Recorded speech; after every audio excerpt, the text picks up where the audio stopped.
everyone, and welcome to another episode of Three Things We Need to Know Right Now, where in this series, you'll hear straight from the experts on a variety of topics.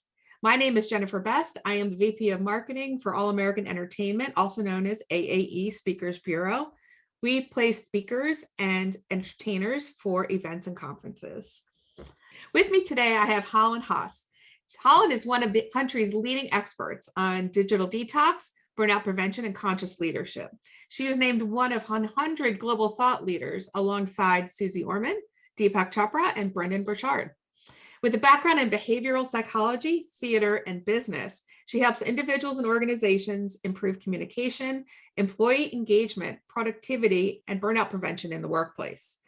This unique perspective allows clients to experience an impact to your revenue, relationship ROI, and overall resiliency. She is often seen on CNN, ABC, Fox News, CBS, and in CNBC, Fast Company, Inc., Thrive Global, The Ladders, and Cosmopolitan. She is also the founder of Stand Up to Lead, an organization that supports and empowers women. That's fantastic. Welcome, Holland. Thank you for having me. It's so nice to see you, and thank you for that beautiful tongue-twisting introduction. My pleasure to get through it. So tell me a little bit about, as we're approaching a new year, what are you up to this year? What's going on?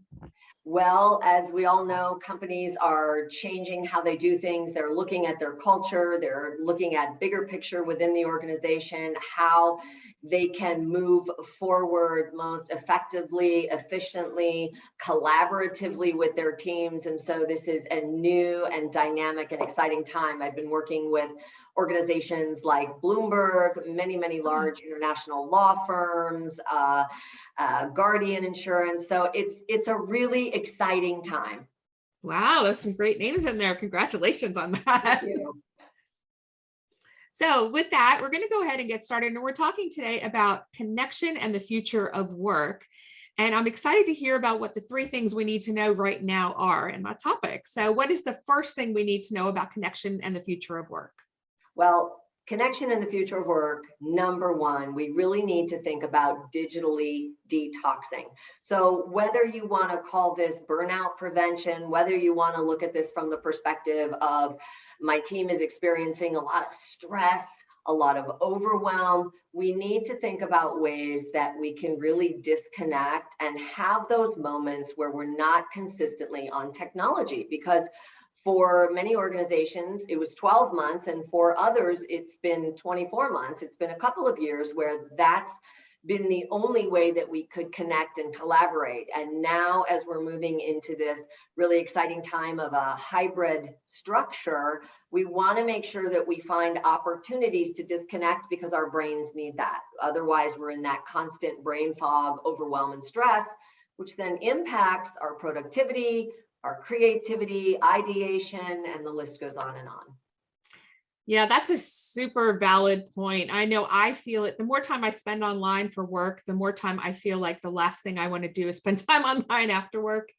And I think that especially as we've all seen, there's a total increase right now in awareness of mental health concerns related to the amount of time we're all spending online. And so I think that every now and then we all need to take that detox and just unplug and turn off notifications, put the devices away, and just be with our families. And I think that if anything, that's sort of this pandemic has helped us realize that we need those things to be able.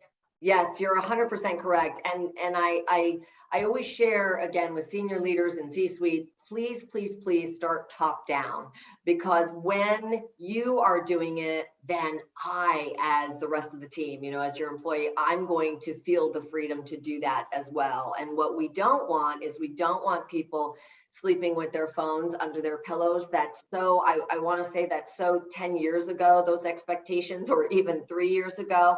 Because we don't get that deep quality of sleep because we've got the pinging, the ringing, the dinging, the vibrating that's continuously happening throughout the evening, whether it's from work or not.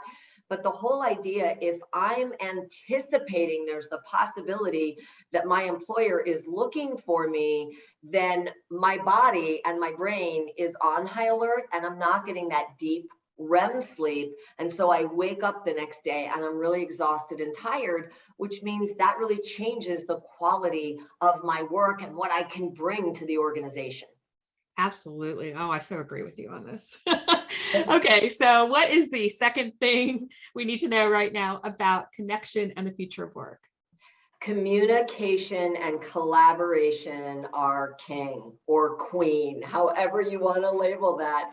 It is so important to over communicate what it is that you need from your team.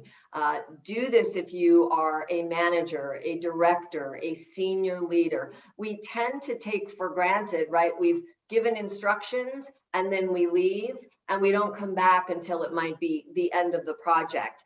And that's too late, because we've got to be, we've got to have those milestones and those check-ins along the way, because my collaboration, your team's collaboration, is based on the clarity of the communication.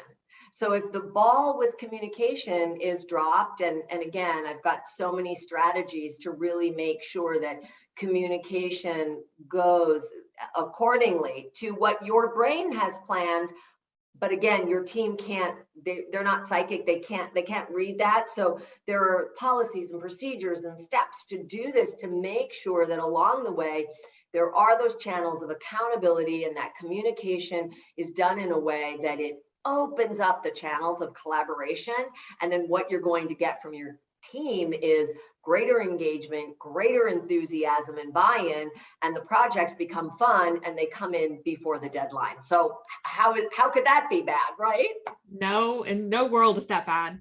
I think this is a great point, and I thank you for raising it, because I even heard, to take the concept one step further, I heard recently that it's really important also to not just communicate, but also include that, be clear about the assumptions. So if I'm handing you this project, I assume that you're going to get it back to me by the deadline, but I think also communicating, so this is the deadline, and my understanding is that you'll get back to me on this. And you need to be really clear about not just what you want people to do, but what the expectation is. And you have to communicate those things. Over communication, I can't see a bad side of it at all. And to your point, so as you just said, here is the deadline and get back to me. Get back to me by when? Are we having a check-in before the deadline? Are we having two check-ins before the deadline? Are we adding, do I start the project and then Jennifer's added in, but when? When do I'm confused. I don't know when to add Jennifer in. And so again, all this transparency and all this clarity that we take for granted as leaders, we think, okay, people have done this before, different project. Well, again, our brains don't always wrap in the same way. Everyone sees, hears, and feels things a little bit differently. And so we can't make that assumption, to your point, that just because you were great on this project, this is a completely different project. And so again, checking in, timelines, guidance, that's what's going to get your team. Again, they're going to pick up your great communication skills set, and then they're also going to collaborate so much more. That's fantastic. Great news. Okay. What is the third thing we need to know right now about connection and the future of work? Let's start thinking about, ta-da, relationship ROI. What is that return on relationships? And so very often we've been living in this transactional world, and that has really shifted. I can say that has been the beauty of what we've all experienced together, and the process of going through the pandemic together. We now understand much more that transactional doesn't cut it. It's got to be about relationships and building out those relationships. That's how we get the ROI. We know from, again, whether it's McKinsey, whether it's Gallup, we know for a fact that people leave managers they don't leave organizations. And so when I know that I'm important to my manager, when your people know, your direct reports know how important they are to you. Oh, you just went to Puerto Rico. How was Puerto Rico? Not, oh, you were away. Welcome back. And that's it. There's a difference into that, that conversation. If I know that you've been out with a sick child, and I know whether it's a son or a daughter, and I know their name, that makes a huge impact in our brains. And what it does is it releases these great brain chemicals that builds our trust deeper.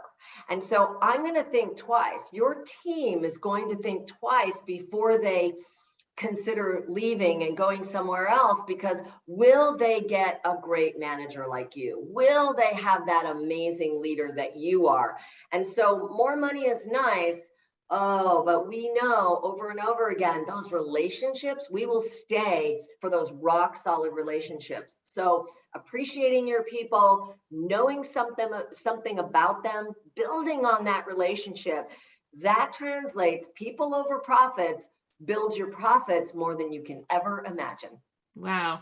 Yeah, I'm going to have you like quote that for the company, because that's been our mantra pretty much at All American for a long time. And even thinking beyond your internal staff. But of course, I think like a marketer, and I believe that what you're saying right now resonates for a lot of people in that world in sales, where you can think about it costs more money to gain a new customer than it does to retain a customer. And how you retain a customer is relationship building. And so we have always focused our business model at AAE on building up those relationships, having that relationship, taking it from transaction to relationship. So what you just said just nailed what we do. So that's great. Thank you for that. And when we really build those relationships with our clients as well, and the people in the organization, then when something isn't a fit, we have the communication and collaboration, because we've also been working on that piece.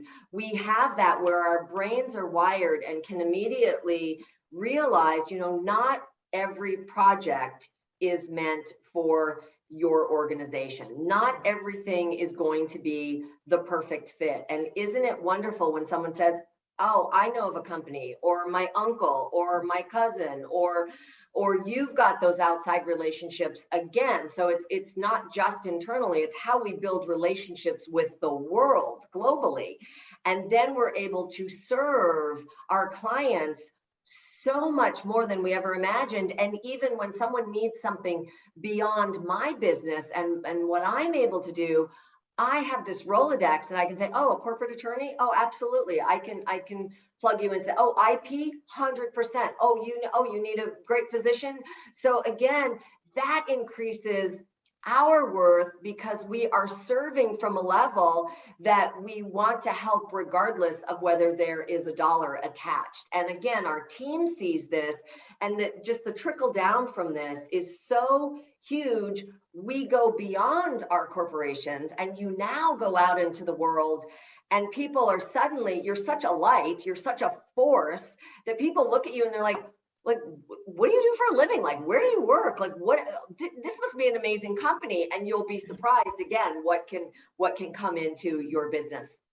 That's, that's a great point to end on today. So I hate to end, but we have to. So I want to thank you, Holland, so much for taking some time from your schedule. I know you've been traveling a bit, and I appreciate it. So thank you so much for being with us today and for sharing 3 things we need to know right now about connection and the future of work. Thank you for having me, Jennifer. This was a pleasure. Great. So for those of you who are interested in learning more about Holland and what she can do to benefit your organization, be sure to check out her links in the description, and also check her out on aaespeakers.com. If you're not already following us online, be sure to follow us on YouTube, Instagram, Facebook, Twitter, and LinkedIn. So thanks again, everybody, for joining us today. This was a really helpful session, and I hope to see you again next time. Take care.